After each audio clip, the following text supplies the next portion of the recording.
नमस्कार साथियों। तो चलिए आज के दैनिक जागरण में क्या खास खबरें हैं उन्हें हम लोग एक एक करके देख लेते हैं। और याद रखिए दैनिक जागरण का राष्ट्रीय संस्करण है, तो इसमें आप लोगों को महत्वपूर्ण खबरें ही देखने को मिलेंगी। एशियन गेम्स में पहले दिन भारत की चांदी, जीते 5 पदक। और आप देख रहे हैं कि इसे आप लोग एशियाड के नाम से भी जानते हैं। एक महाद्वीपीय बहु खेल आयोजन है जो हर चौथे वर्ष में होता है। और 1951 में कब पहली बार कब हुआ था? 1951 में दिल्ली में हुआ था, भारत में। और आप देखते हैं कि 2022 के हैं, लेकिन आप देख रहे हैं कि 2023 में हो रहे हैं और चीन में हो रहे हैं ये। और 2000 आप देखते हैं कि 26 में अब कहाँ होंगे? जापान में होंगे। ये भी आप लोग याद रखिएगा। तो इसमें आप देखते हैं कि किसने कौन सा जीता है। हांगझू में 19वें एशियन गेम्स की रविवार को महिलाओं की 10 मीटर एयर राइफल स्पर्धा में रजत जीतने वाली रमिता जिंदल, मेहुली घोष और आशी आशी चौकसी हैं इसमें।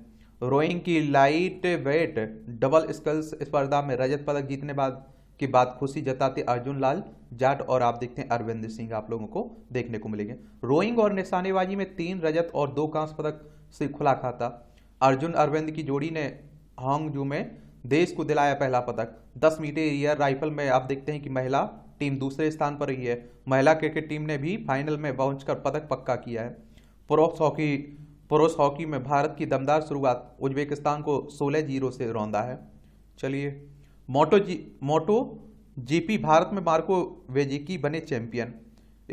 ग्रेटर नोएडा के बुद्ध अंतर्राष्ट्रीय सर्किट पर रफ्तार के रोमांच को ने 10 वर्षों के बाद अद्भुत वापस की है। और आप देखिए BIC ने अंतिम बार 2013 फार्मूला 1 रेस की मेजबानी की थी। और देश में पहली बार हुई मोटो जीपी भारत की मुख्य रेस में रविवार को मोनी VR46 रेसिंग टीम के राइडर मार्को वेजिस्की ने आप देखते हैं कि ये 22 अनुपात आप देखिए 29.84 मिनट का समय निकालकर प्रथम स्थान प्राप्त किया है। इसमें नाम इनका आप लोग याद रख सकते हैं। आप देखेंगे कि खालिस्तानी आतंकवादियों के OCI कार्ड रद्द करने पर विचार हो रहे हैं। सरकार ने एजेंसियों से आतंकियों की संपत्ति की पहचान करने को कहा है। OCID कार्ड रद्द होने से भारत नहीं आ सकेंगे आतंकी। और आप देखते हैं कि फंडिंग बंद हो जाएगी। देखिए किसकी बात हो रही है? Overseas citizen of India card की हो रही है। ठीक है, NIA ने जारी की खालिस्तान समर्थक 19 आतंकियों की सूची। और देखिए एक बात और आपको बता दूं, जो आप लोग देखिए पंजाब वाला हिस्सा देखते हैं, पाकिस्तान में जो हिस्सा पड़ता है पंजाब में, इसे आप देखते हैं कि अलग देश बनाने की मांग होती रहती है, खालिस्तान देश बनाने की मांग होती रहती है। तो उन्हीं की बात हो रही है। 140 करोड़ भारतीयों की आकांक्षाओं के अनुरूप है विकास की गति, ये आप देखते हैं मोदी साहब कह रहे हैं। प्रधानमंत्री ने एक दिन में दिखाई 9 वंदे भारत एक्सप्रेस ट्रेन को हरी झंडी। बोले बढ़ रही है वंदे भारत की लोकप्रियता, रोजगार के साथ पर्यटन भी बढ़ा। वह दिन दूर नहीं है जब वंदे भारत ट्रेनों से जुड़ जाएगा देश का हर हिस्सा एक तरह से। और स्टेशनों का भी मनेगा स्थापना दिवस, ये भी कहा है। आप देखते हैं कहे जाएंगे अमृत भारत स्टेशन, देख रहे हैं। चलिए 8 गुना हुआ बजट, ये भी कहा जा रहा है प्रधानमंत्री साहब के द्वारा। भारतीय संस्कृति और संगीत अब ग्लोबल है, हमारे प्रधानमंत्री साहब कह रहे हैं। मन की बात की 105वीं कड़ी में कहा है ये सब। मन की बात आप लोग देखते हैं ना, मन की बात करते हैं ना हमारे प्रधानमंत्री साहब, तो उन्हीं की बात हो रही है।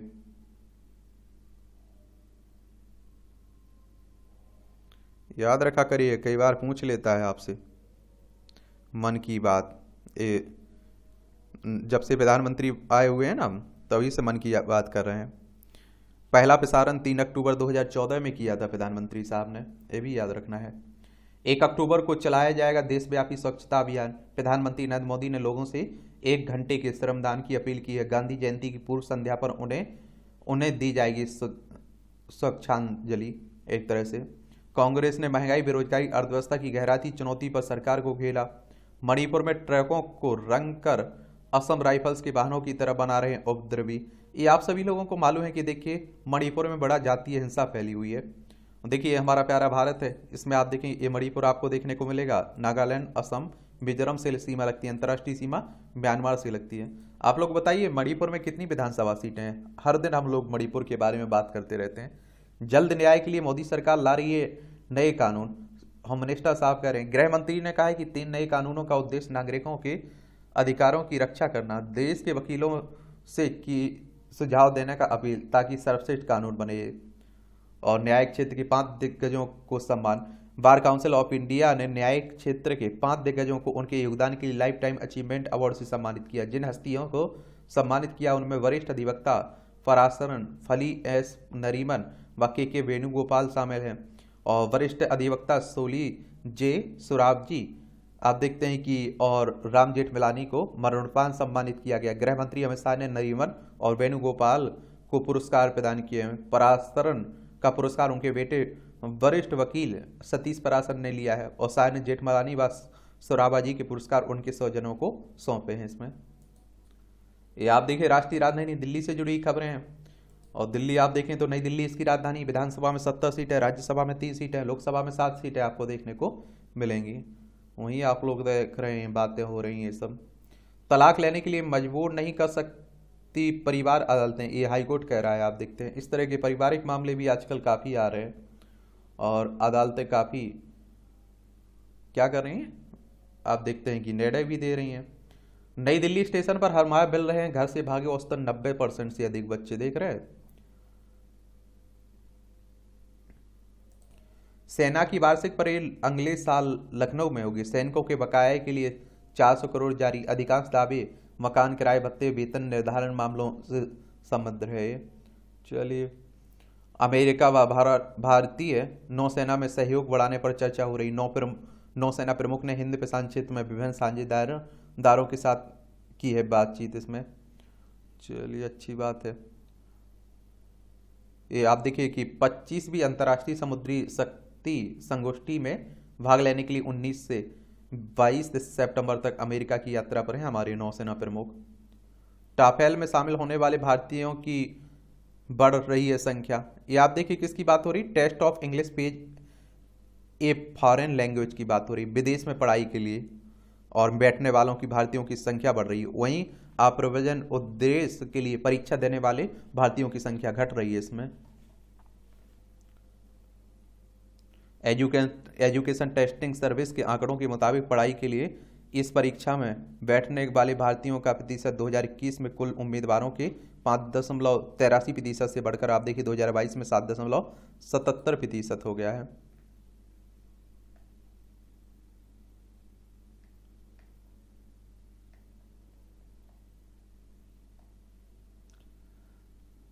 ये आप देखिए बीआरओ के अस्थायी श्रमिकों की मृत्यु पर पार्थिव शरीर घर तक पहुंचाएगी सरकार।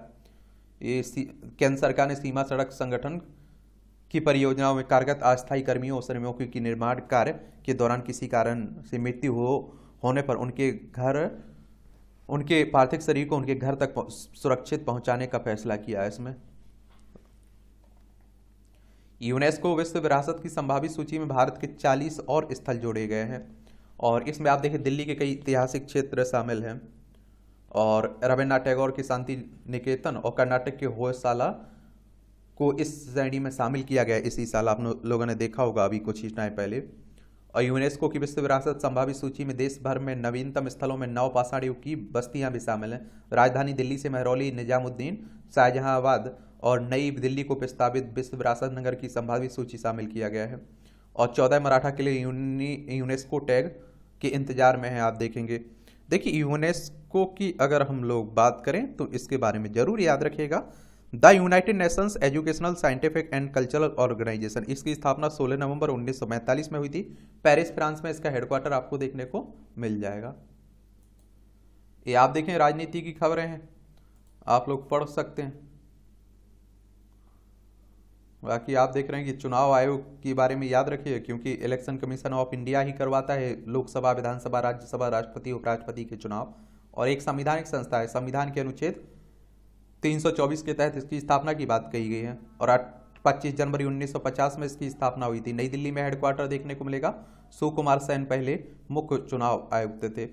और देखिए क्या कहने का मतलब होता है, क्या संविधानिक संस्था कहने का मतलब होता है कि संविधान के किसी अनुच्छेद में उसकी स्थापना की बात की गई है। क्या बात की गई है।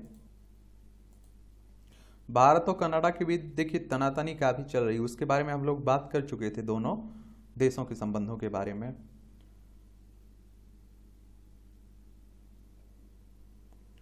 तो ये आप लोग देखेंगे कि चलती रहेगी, अब देखते हैं कहाँ खत्म होती है। जोशीमठ में जीएसआई ने पाई 42 नई दरारें, अनियंत्रित विकास को बताया कारण। और देखिए उत्तराखंड की बात हो रही है, आप सभी जानते हैं, पहले भी इस तरह की घटनाएं आ रही थी।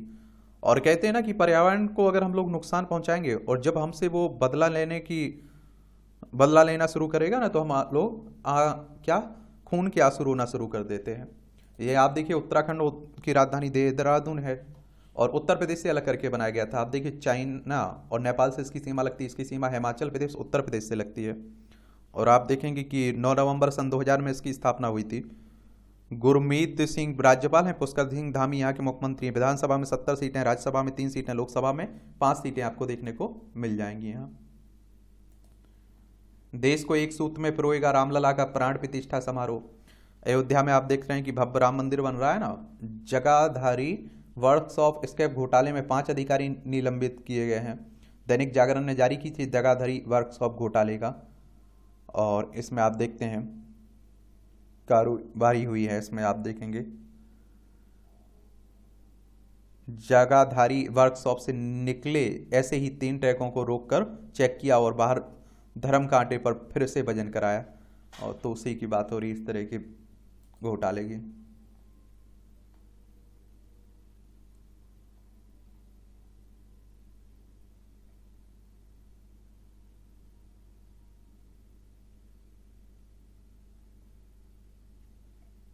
डीजल वाहनों से होने वाली प्रदूषण कम करेगा सस्ता पेट्रोल, लागत की भी घटेगी। आईआईटी कानपुर के वैज्ञानिक को लंबे शोध के बाद मिली इसमें सफलता। आप देखेंगे तेरा आतंकवाद मेरा आतंकवाद। ये आप देखते हैं कि भारत में करीब 4 दशक पहले खालिस्तान की मांग को लेकर पंजाब में आरंभ हुआ था आतंकवाद, दम तोड़ चुका है। लेकिन पश्चिम में इसे सह देने वालों का को न केवल पनाह मिल रही है बल्कि अभिव्यक्ति की आज़ादी के नाम पर समर्थन भी मिल रहा है उन्हें। और 1995 में बम धमाके में हुई पंजाब के मुख्यमंत्री बेअंत सिंह की हत्यारे ने 7 किलो आरडीएक्स बेल्ट में बांधकर खुद को उड़ा लिया था। 1991 में आतंकियों ने बद्दोआल रेलवे स्टेशन पर 50 यात्रियों की हत्या कर दी थी। 11,694 नागरिक मारे गए 1980 से सन 2000 के बीच पंजाब में आतंकवाद में। 1784 सुरक्षाकर्मी मारे गए या फिर घायल हुए इसी अवधि के दौरान। 8,069 आतंकवादी सुरक्षा बलों के हाथों मारे गए 1980 से सन 2000 के बीच। 130 व्यक्ति मारे गए और 263 घायल हुए। 9 बम धमाके हुए। ये नया भारत है, 140 करोड़ भारतीयों से पंगा मत लो। ये आप देखिए पूर्व मुख्यमंत्री है ना अमरिंदर सिंह, वही कर रहे हैं। एक कनाडा में नस्ल भेदी हमले झेल कर प्रभावशाली बने हैं प्रवासी भारतीय वहाँ। और आप देखिए 1902 में पहली बार पंजाबी से कोलंबिया रिवर लुम्बर कंपनी में काम करने ब्रिटिश कोलंबिया पहुंचे थे। 1903 में दक्षिण एशिया से पहली बार बड़ी संख्या में आप देखते हैं कि प्रवासियों का समूह वैंकूवर कनाडा पहुंचा। इन प्रवासियों ने ब्रिटिश भारतीय सैनिकों से हांगकांग में कनाडा के बारे में सुना। 1905 में ब्रिटिश कोलंबिया और उत्तरी अमेरिका में पहला गुरुद्वारा बना, लेकिन 1926 में इसे ढा दिया गया था। 1911 में ब्रिटिश कोलंबिया में बना सबसे पुराना गुरुद्वारा गुर सिख टेम्पल है। इसे 2002 में कनाडा का राष्ट्रीय ऐतिहासिक स्थल नामित किया गया है। चलिए ये भी आप देखिए पूरे विश्व में फैला खालिस्तान का आतंक, ये भी आप लोगों को देखने को मिलेगा। 1980 में बब्बर खालसा इंटरनेशनल का गठन 1980 के शुरुआत में किया गया। पाकिस्तान में रह रहे वादवा सिंह और चाचा और बब्बर ने इसका गठन किया था। क्या हम लोग आप देखिए खालिस्तान आंदोलन के बारे में भी एक चर्चा कर लेंगे, क्योंकि आप सभी जानते हैं कि इससे भी ये भी काफी चर्चा में बना हुआ है। ठीक है,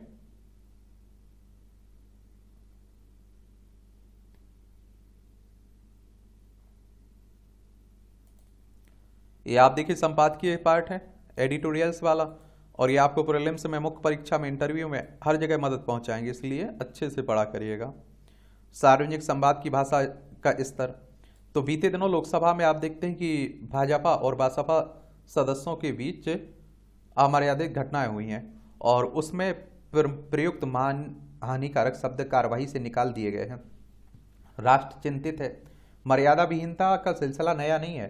कांग्रेस की पूर्व अध्यक्ष सोनिया गांधी ने नरेंद्र मोदी की को मौत का सौदागर कहा था। राहुल गांधी ने इसी सिलसिले में को जारी रखते हुए प्रधानमंत्री मोदी को चोर कहा था। वर्तमान अध्यक्ष मल्लिकार्जुन खड़गे ने इस खराब परिपाटी से कोई सीख नहीं ली। उन्होंने प्रधानमंत्री को रावण कर दिया। और कांग्रेस थी मणिशंकर अय्यर तो समय समय पर भड़काऊ बयान देते ही रहते हैं। सापा सांसद शफीकुर रहमान वर्ग भी ऐसे ही हैं। असदुद्दीन ओवैसी तो भड़काऊ और आपत्तिजनक बयान देने के अभ्यस्त हैं। ओवैसी ने एक चुनावी सभा में यह कहा था कि योगी मोदी हमेशा नहीं रहेंगे, तब तुम्हें को कौन बचाएगा। ओवैसी के भाई अकबरुद्दीन ओवैसी ने तो चुनौती देते हुए कहा 15 मिनट के लिए पुलिस हटा लो तो वह दिखा देंगी कि 25 करोड़ मुसलमान 100 करोड़ हिंदुओं पर भारी पड़ सकते हैं। उन्होंने भगवान श्री राम की माता कौशल्या के बारे में भी आपत्तिजनक बातें कही थी। तमिलनाडु के मंत्री उदय निधि स्टालिन ने सनातन धर्म को कोरोना, मलेरिया और डेंगू बताते हुए उसके खात्मे का आह्वान किया। सनातन धर्म और रामचरितमानस के बारे में विवादास्पद टिप्पणियां जारी हैं। कुल मिलाकर सार्वजनिक विमर्श की भाषा का स्तर लगातार गिर रहा है और अमर्यादित वक्तव्यों से सार्वजनिक जीवन में कटुता बढ़ रही है। अपने विचार के पक्ष में आप देखिए, जनमत बनाना प्रत्येक दल और सामाजिक राजनीतिक कार्यकर्ता का अधिकार है। संविधान निर्माताओं ने इसलिए विचार अभिव्यक्ति की स्वतंत्रता को मौलिक अधिकार बनाया था। सजग संविधान निर्माताओं ने राष्ट्रीय संप्रभुता, अखंडता और लोक स्वास्थ्य को प्रभावित करने वाली अभिव्यक्ति पर संयम के बंधन भी लगाए थे। और विचार आधारित लोकमत निर्माण के लिए संयमपूर्ण अभिव्यक्ति की आवश्यकता होती है। सभा, गोष्ठी और विभिन्न कार्यक्रम अभिव्यक्ति के मंच हैं। संप्रति इंटरनेट मीडिया जैसे मंच विचार अभिव्यक्ति के नए अवसर उपलब्ध करा रहे हैं और इनमें व्यक्त विचार बहुत दूर तक जाते हैं, लेकिन इनका भी दुरुपयोग दिखाई पड़ता है। इनमें भी प्रयास शब्द संयम की मर्यादा का अभाव दिखता है। सार्वजनिक विमर्श की भाषा संयमित ही होनी चाहिए। दल समूह फिर या आप देखते हैं कि अन्य संगठन परस्पर शत्रु नहीं होते हैं, लेकिन शाब्दिक अराजकता के कारण राजनीतिक दल में शत्रुता का भाव दिखाई पड़ रहा है। शब्द अनुशासन और संयम के टूटने के से पतन की श्रृंखला बन गई है। अब शब्द उत्तेजित करते हैं और गाली जैसे जवाबी हमले होते हैं। अब शब्दों के प्रयोग से घृणा बढ़ती है और इसे उचित ही हेट स्पीच कहा जा रहा है। टीवी पर होने वाली बहसों में अक्सर अपशब्द सुनाई पड़ रहे हैं। प्रतिभागियों में हाथापाई की नौबत भी आ जाती है। लोकतंत्र में आप देखते हैं कि स्वस्थ वाद विवाद संवाद जरूरी है। लोकतंत्र में आलोचना का महत्व है, लेकिन अपशब्दों का नहीं। मूलभूत प्रश्न है कि गाली जैसे अपशब्द प्रयोग की आप परिहार्यता क्या है। क्या अपना पक्ष अपशब्दों के प्रयोग से व्यक्त किया जा सकता है? क्या सम्मानजनक विरोध व्यक्त करने के लिए शब्द सामर्थ्य का अभाव है? क्या हानिकारक शब्द प्रयोग का कोई विकल्प नहीं है? क्या अपशब्द बोलने से ही राजनीतिक संभावनाएं बेहतर होती हैं? भारतीय दर्शन परंपरा में शब्द को ब्रह्मा कहा गया है। महाभारत युद्ध से आप देखिए, आहत व्यास ने कहा था कि शब्द अब ब्रह्मा नहीं रहे, शब्द केवल ध्वनि नहीं है।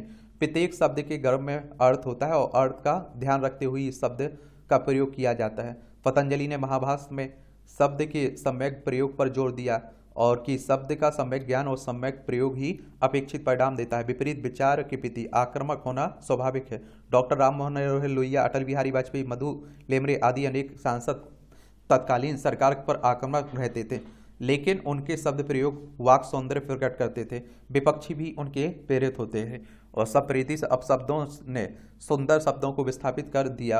अब शाब्दिक अराजकता का माहौल है। समाज का गठन भाषा से हुआ है, परस्पर संवाद हुआ है, सहमति और असहमति भी चली है। भाषा संस्कृति के संवाहक है। समाज को सांस्कृतिक बनाने का काम भी संयमपूर्ण भाषा से ही संभव है। भाषा विज्ञानी मॉल नेवसी ने 1923 में कहा था कि भाषा सामाजिक संगठन का काम करती है। ज्ञान, विज्ञान और दर्शन एवं राजनीतिक विचार भाषा के माध्यम से ही दूर दूर तक प्रभावित होते हैं। शब्द मधुरता भाषा के भारत के राष्ट्र जीवन की अभिलाषा रहती है। अथर्ववेद में प्रार्थना है कि हमारी वाणी मधुर है हो, हम तेजस्वी वाणी भी मधुरता के साथ आप देखें बोले। वैदिक पौराणिक साहित्य में मंत्रों और श्लोकों के छोटे विभाजन को सूक्त कहा गया है। सूक्त वस्तुतः सुउक्त है। सूक्त का अर्थ है सुंदर कथन। सूक्तियां भी सुंदर कथन है। और ऋग्वेद में प्रार्थना है कि हमारा पुत्र सभा में सुंदर बोले और यशस्वी हो। और भारत की संविधान में सभा में भिन्न भिन्न विचारधाराओं के महानुभाव थे और सभा में आप देखते हैं कि तमाम विषयों पर खूब तर्क तर्क हुए, लेकिन वाक्य संयम अनुकरणीय था। मधुर शब्दों में ही बात रखी जाती थी। नेता, सांसद और विधायक समाज को प्रभावित करते हैं और उनकी भाषा कार्यकर्ताओं को प्रभावित करती है और ऐसे प्रतिष्ठित पदधारकों को सोच समझकर बोलना चाहिए। यूरोपीय विद्वान वाल्टर लिपमैन ने यथार्थ ही कहा था कि उच्च पदस्थ लोग संस्थाओं के संचालक प्रशासक मात्र नहीं होते बल्कि वे अपने देश के राष्ट्रीय आदर्शों और महिला अभिलाषाओं के संरक्षक होते हैं और इनके आदर्श आचरण द्वारा देश लोगों का योग नहीं बल्कि राष्ट्र बनता है। वर्तमान में अपशब्द विदूषण है और सार्वजनिक विमर्श को छंदबद्धता नष्ट हो रही है और यह राष्ट्रीय चिंता का विषय है। सार्वजनिक जीवन से जुड़े सभी महानुभाव सक्रिय हों और वाणी संयम की राष्ट्रीय आवश्यकता और राष्ट्रीय चिंता पर ध्यान दें। लेखक को उत्तर प्रदेश के पूर्व विधानसभा के पूर्व अध्यक्ष रहे। इनका नाम है हृदय नारायण दीक्षित, इनके द्वारा कहा जा रहा है। अभी आप देखते हैं कि रमेश बिधूड़ी ने जो बीएसपी के सांसद दानिश अली के लिए बोला है ना, उसी परिप्रेक्ष्य में ये लिखा गया है। और देखिए, आप देखिए कि जब हमारे लोकसभा सदस्य जो चुन के आए हुए हैं वो इस तरह की भाषा का उपयोग करेंगे तो आम आदमी पर क्या उसका असर पड़ेगा। उच्च शिक्षा के क्षेत्र में परिवर्तन की पहल। हाल ही में आप देखिए G20 शिखर सम्मेलन में इस पर भी सहमति बनी है कि समूह के सदस्य देश वैश्विक स्तर पर कौशल की कमी को दूर करने पर नीति बनाएंगे और कौशल रोजगार की डाटा बेस तैयार करेंगे। G20 के घोषणा पत्र के अनुसार शिक्षा के क्षेत्र में सभी देश गुणवत्ता युक्त शिक्षा, अनुसंधान और शोध पर भी मिलकर काम करेंगे।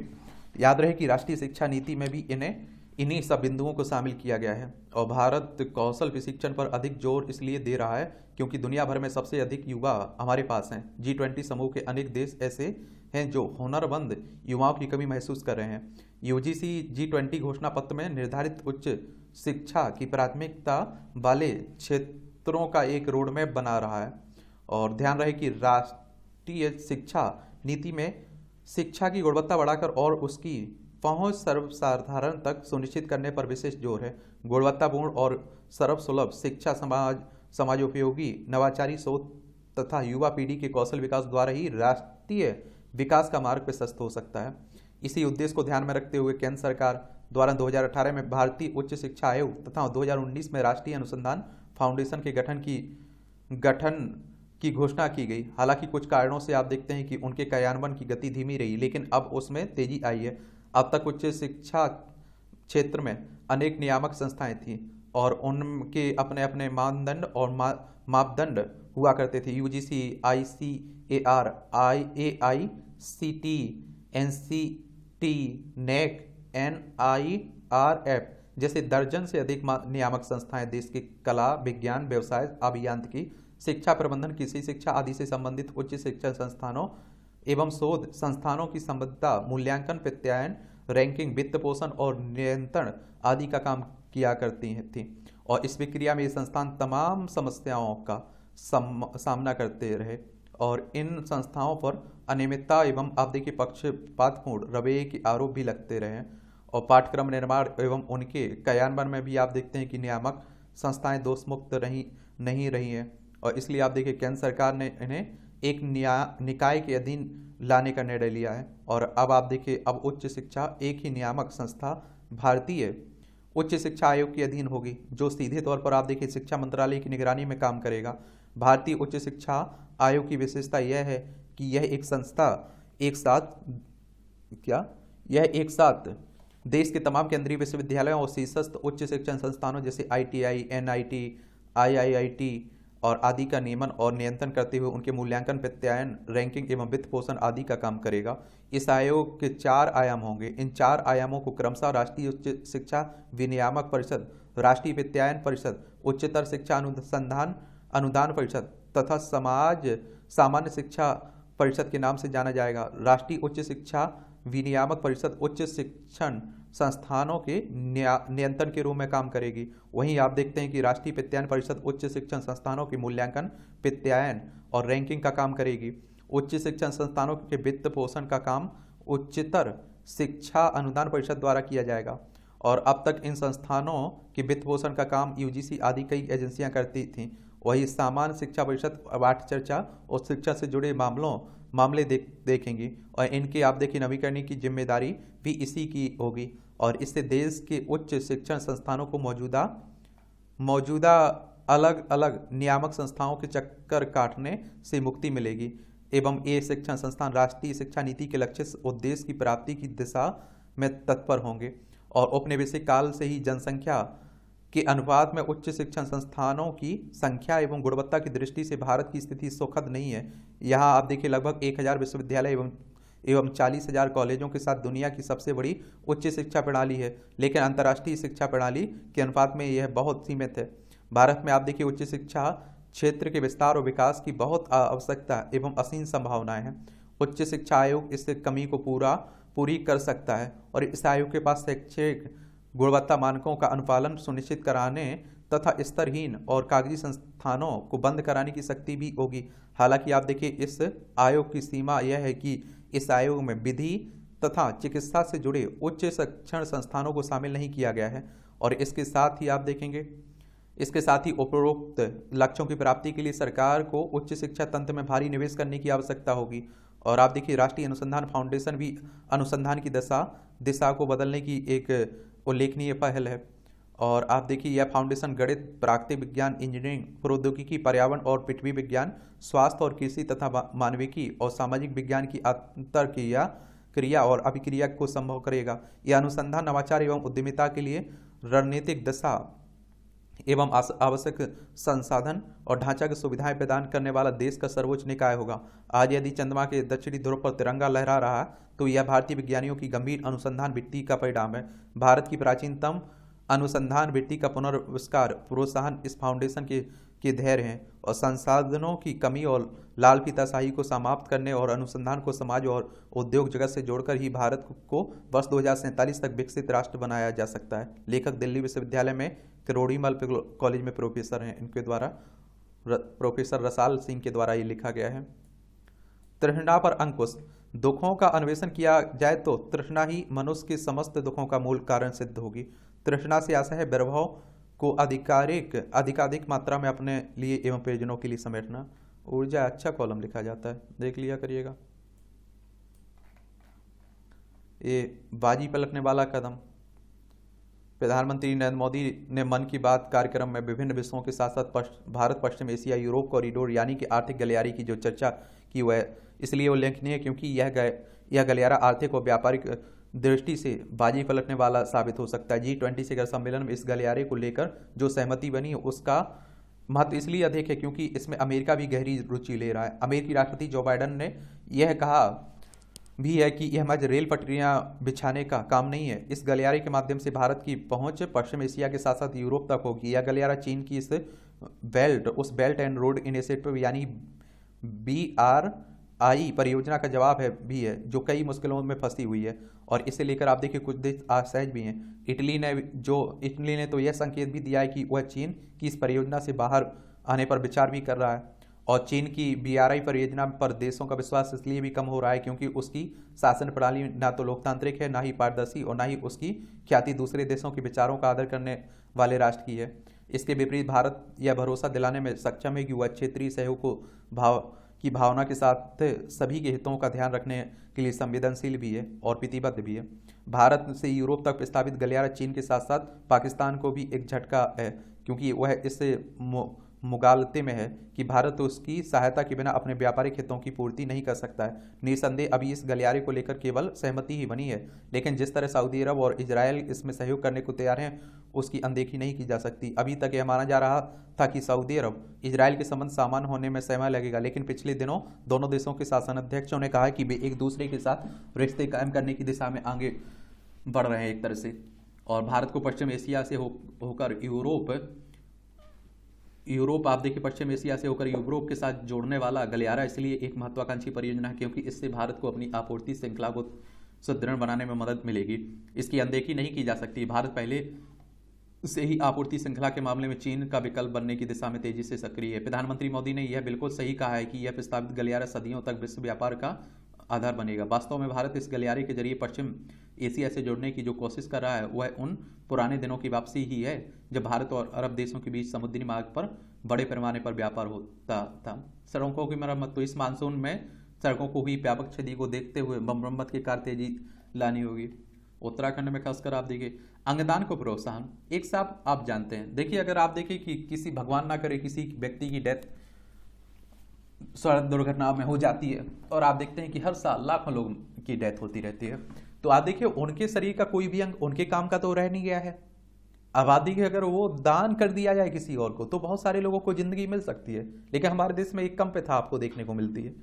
तो उसी की बात हो रही। तमिलनाडु के मुख्यमंत्री ने राज्य में अंगदान करने वालों का अंतिम संस्कार राजकीय सम्मान के साथ कराने की घोषणा की है। अंगदान के लिए प्रेरित करती इस पहल से ने समूचे देश का ध्यान आकृष्ट किया है। भारतीय संस्कृति में अंगदान की परंपरा पहले से रही है। इस संदर्भ में महर्षि दधीची का उदाहरण दिया जाता है, जिन्होंने आप देखिए असुरों से देवताओं की रक्षा करने के लिए अपने शरीर की सभी हड्डियों का दान कर दिया था। देश में अंगदान को महादान का दर्जा दिया गया है। हाल के वर्षों में अंगदान के प्रति लोगों की दिलचस्पी बढ़ी है। सिनेमा, खेल और राजनीति के कई सितारों द्वारा अंगदान के लिए आगे आने से लोगों में जागरूकता का प्रसार हुआ है। वस्तुतः कोई व्यक्ति मृत्यु के पश्चात अपना दिल, फेफड़े, गुर्दे, आंखें, अग्नाशय, आंत दान कर 8 लोगों का जीवन बचाकर 8 परिवारों की में खुशियां लौटा सकता है। यह राष्ट्र की सेवा करने का एक विशिष्ट तरीका भी है। बीते कुछ वर्षों में आप देखिए देश में आकस्मिक मृत्यु के मामले बढ़े हैं, लेकिन अंगदान के प्रति जागरूकता के अभाव के कारण देश में हर साल अंगों की कमी के कारण 5 लाख लोगों की मौत हो जाती है। समय रहते इनके लिए अंगों के उपाय हो तो इन्हें बचाया जा सकता है। वैसे भारत में प्रति 10 लाख की आबादी पर आप देखिए मात्र 0.15 लोग ही अंगदान करते हैं, जबकि इतनी ही आबादी पर अमेरिका में 27 और जर्मनी में आप देखिए 30 और स्पेन में 36 लोग अंगदान करते हैं। विश्व स्वास्थ्य संगठन यानी कि WHO के अनुसार 2019 में 12,666 अंगों को प्रत्यारोपित करने के साथ भारत में विश्व में तीसरे स्थान पर रहा। देखिए WHO की बात करें तो वर्ल्ड हेल्थ ऑर्गेनाइजेशन, विश्व स्वास्थ्य संगठन की बात कर रहा हूँ, 7 अप्रैल 1948 में इसकी स्थापना हुई थी। जेनेवा, स्विट्जरलैंड में इसका हेडक्वार्टर देखने को मिलता है। 7 अप्रैल को विश्व स्वास्थ्य दिवस भी मनाया जाता है। अंगदान के लिए व्यक्ति को केवल शपथ पत्र भरना पड़ता है। इस कार्य से किसी तरह का नुकसान नहीं होता और अपना जीवन जीने के बाद भी यह दुनिया में बने रहते हैं। और अब तो इनकी शपथ लेने की सुविधा ऑनलाइन भी उपलब्ध है। अंगदान को लेकर समाज में भ्रांतियों को दूर करने कर इसे जन आंदोलन का रूप देने की आवश्यकता है। राजस्थान ऐसा पहला राज्य है जहां ड्राइविंग लाइसेंस पर अंगदान होने का चिन्ह अंकित करना प्रारंभ किया है। इससे दुर्घटना के बाद किसी व्यक्ति के ब्रेन डेड की दशा में समय रहते उनके अंगों को अन्य जरूरतमंदों में प्रत्यारोपित किया जा सकता है। बीते दिनों CRPF के हजारों जवानों ने स्वेच्छा से अपनी मृत्यु के बाद अंगदान करने का निर्णय लिया। इतने बड़े पैमाने पर सामूहिक रूप से अंगदान के निर्णय का देश में यह संभवतः पहला मामला है। मृत्यु के बाद भी राष्ट्र की सेवा करने का जवानों का यह जज्बा निश्चित ही अनुकरणीय है। उनकी इस भावना से ने लाखों लोगों को अंगदान के लिए प्रेरित किया है। अंगदान को राष्ट्रीय कर्तव्य समझना चाहिए और यह प्रवृत्ति हम में से कई लोगों को नया जीवन प्रदान कर सकती है। ये आप देखिए छोटे छोटे कॉलम रहते हैं, देख सकते हैं आप लोग। नाबालिगों के लिए इंटरनेट मीडिया पर सीमित पाबंदी। इंटरनेट मीडिया के निरंतर बढ़ते उपयोग से आजकल बड़ी संख्या में लोगों की दिनचर्या दुष्प्रभावित हो रही। स्मार्टफोन के माध्यम से बच्चों तक इंटरनेट मीडिया की पहुंच आसान हो गई, परंतु इसका बढ़ता दुरुपयोग अब चिंता पैदा कर रहा है। इन परिस्थितियों के बीच कर्नाटक हाईकोर्ट ने अपनी एक हालिया टिप्पणी में कहा है कि यदि नौजवानों और विशेषकर स्कूली बच्चों के लिए इंटरनेट मीडिया पर के उपयोग पर प्रतिबंध लगा दिया जाए तो यह देश के लिए अच्छा होगा। ऐसे में इस मामले पर समग्रता से विचार किया जाना आवश्यक दिख रहा है और बच्चों के लिए इंटरनेट मीडिया के उपयोग पर सीमित पाबंदी लगाई जाए और न्यूनतम उम्र सीमा पर हो विचार, ये भी कहा जा रहा है। मैंने कहा ना आप लोगों से कि आपके पास इंटरनेट का उपयोग करना भी है और दुरुपयोग भी। अब आप पर निर्भर करता है कि आप लोग दुरुपयोग कर रहे हैं उपयोग कर रहे हैं, लेकिन याद रखिए बहुत अधिकतर लोग दुरुपयोग ही कर रहे हैं। कान पकड़ने की राजनीति, तंज कस दिया जाता है, एक दूसरे की नब्ज टटोलती पार्टियां, ये आप सभी जानते हैं। उत्तर प्रदेश में आप देखते हैं बात हो रही है, राजनीति की दृष्टि से काफी महत्वपूर्ण है। 80 सीटें हैं लोकसभा में। एकात्म मानव दर्शन की वैचारिक शक्ति। भाजपा ने अपनी संस्कृति, सत्ता और संगठन संचालन की व्यवस्था में पंडित दीनदयाल उपाध्याय की एकात्म मानव दर्शन को अपनी वैचारिक शक्ति बनाया है। पार्टी का कमजोर अंत्योदय, सुशासन, सांस्कृतिक राष्ट्रवाद, विकास एवं सुरक्षा पर है। कनाडा से दाल आयात पर रोक की मंशा नहीं है। व्यापारियों ने कहा अभी दाल मंगाने में नहीं आ रही कोई दिक्कत, कनाडा ही आसानी से ले रहे हैं ऑर्डर। महंगाई के बावजूद रेपो रेट को फिर स्थिर रख सकता है RBI। देखिए किसकी बात हो रही है, RBI यानी कि रिजर्व बैंक ऑफ इंडिया की बात हो रही है। 1 अप्रैल 1935 में स्थापना हुई थी और इसकी स्थापना कब हुई थी और इसका हेडक्वार्टर कहाँ है, मुंबई में। रेपो रेट मतलब क्या होता है? रेपो रेट वह दर है जिस पर सेंट्रल बैंक ऑफ इंडिया, भारतीय रिजर्व बैंक अन्य वाणिज्यिक बैंकों को जब उन्हें पैसे की आवश्यकता होती है तो पैसे उधार देती हैं उसी को कहते हैं। एफपीआई ने सितंबर में आप देखिए 10,164 करोड़ निकाले। विदेशी पोर्टफोलियो की बात हो रही है। रिलायंस रिटेल का KKR से 2,069 करोड़ मिले। ये आप देखिए शीर्ष 8 कंपनियों का पूंजीकरण 2.28 लाख करोड़ रुपए घटा। 3 बायो एथेनॉल संयंत्र लगाएगी क्रिब्को लिमिटेड। एप्पल का 5 साल में $40 अरब के उत्पादन का लक्ष्य है। डीमेट खाते और म्यूचुअल फंड से 30 तक जुड़वा लें नॉमिनी। त्योहारों में इलेक्ट्रॉनिक्स उपकरणों की बिक्री 20% बढ़ने की उम्मीद है। जुराब निर्यात से विश्व में आत्मनिर्भर भारत की गूंज है। बहादुर गढ़ में निर्मित जुराबों की Germany, England, America, France, Italy और समेत 13 देशों में मांग है। और विदेशी मशीनों में स्वदेशी माल से बनाए जा रहे कॉटन से जुराब निर्यात में बहादुरगढ़ विदेश में नंबर 1।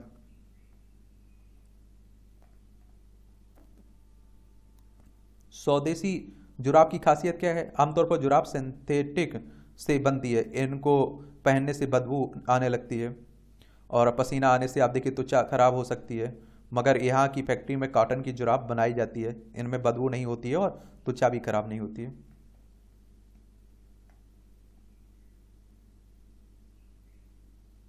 सुप्रीम कोर्ट ने कार्यक्रम में नियुक्त किए सांकेतिक भाषा के दुभाषी बाल संरक्षण पर कार्यक्रम का नियंत्रण ब्रेल लिपि में भी किया जाएगा।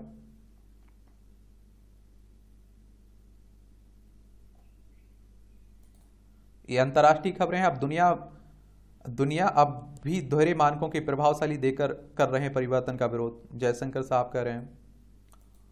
और ग्लोबल साउथ की आवाज उठाने के लिए भारत की सराहना। नेताओं ने कहा कि कोविड-19 महामारी में जब सभी वैक्सीन कूटनीति कर रहे थे, भारत आगे आया इसमें।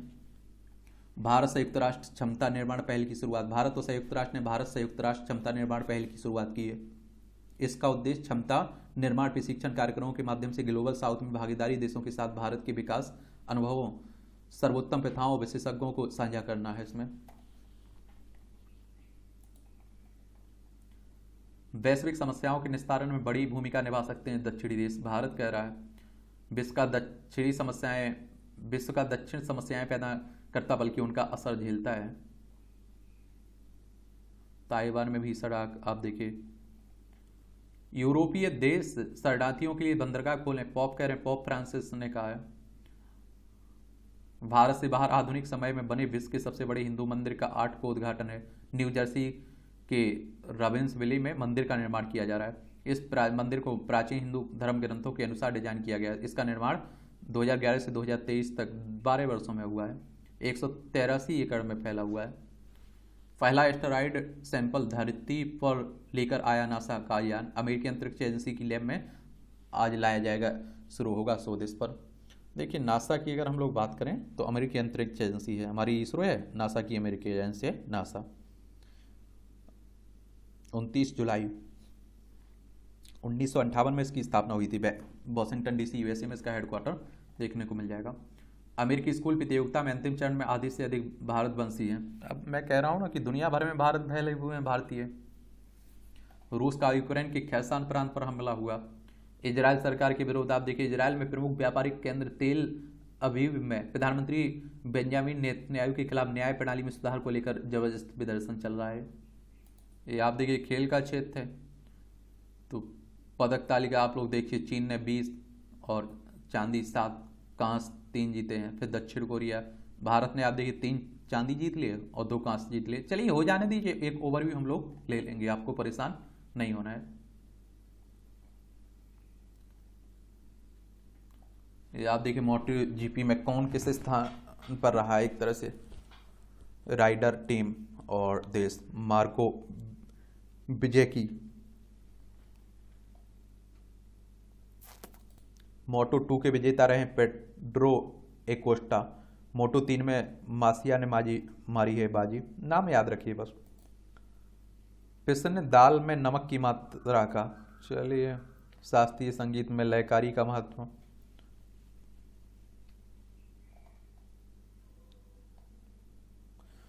अमर अकबर एंथनी की पटकथा लेखन प्रयागराज की डेथ हो गई है उम्र संबंधी समस्याओं के कारण। 100 से अधिक फिल्मों की कहानी लिख चुके हैं।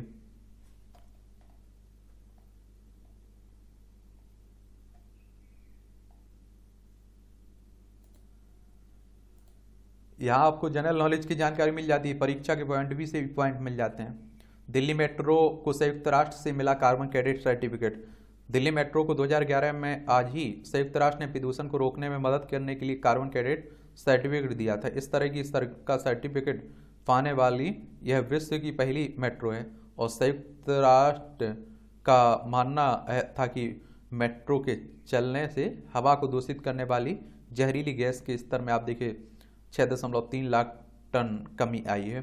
और संयुक्त राष्ट्र की बात करें तो यूनाइटेड नेशंस की बात हो रही। 24 अक्टूबर 1945 में स्थापना हुई थी। न्यूयॉर्क में इसका हेडक्वार्टर देखने को मिलेगा, यूएसए में। वास्को नूनेज डी वाल्बोआ ने की प्रशांत महासागर की खोज 1513 में। आज ही स्पेन के अन्वेषक वास्को नूनेज डी वाल्बोआ ने प्रशांत महासागर की खोज की थी। वास्को बनामा इस्थमस को पार कर रहे थे और उन्होंने इसे सागर ऑफ द साउथ नाम दिया था। वे प्रशांत महासागर को देखने वाले पहले यूरोपीय थे।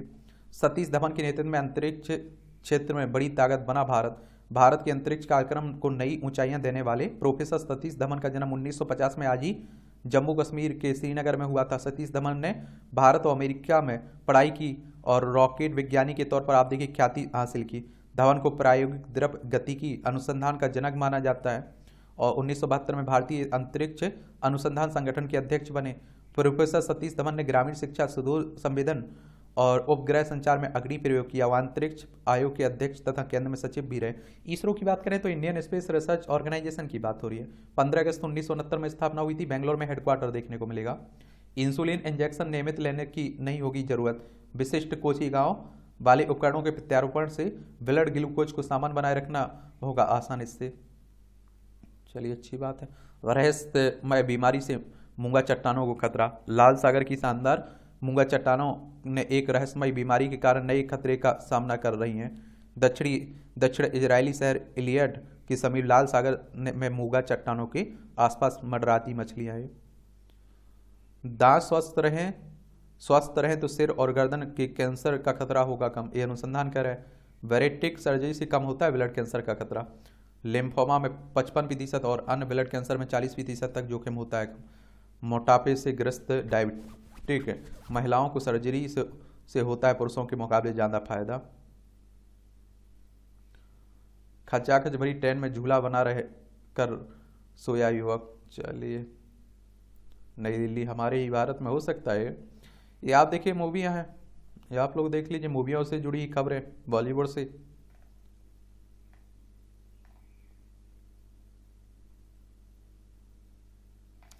इस तरह से आप देखेंगे कि आज के न्यूज़पेपर की कहानी खत्म होती है। आप लोग पढ़ते रहिए, एंजॉय करते रहिए। आपका कोई सवाल हो मेरे लिए, सुझाव हो तो आप लोग बता सकते हैं। मेरी तरफ से शुभकामनाएं हैं, मेहनत करते रहिए आप लोग।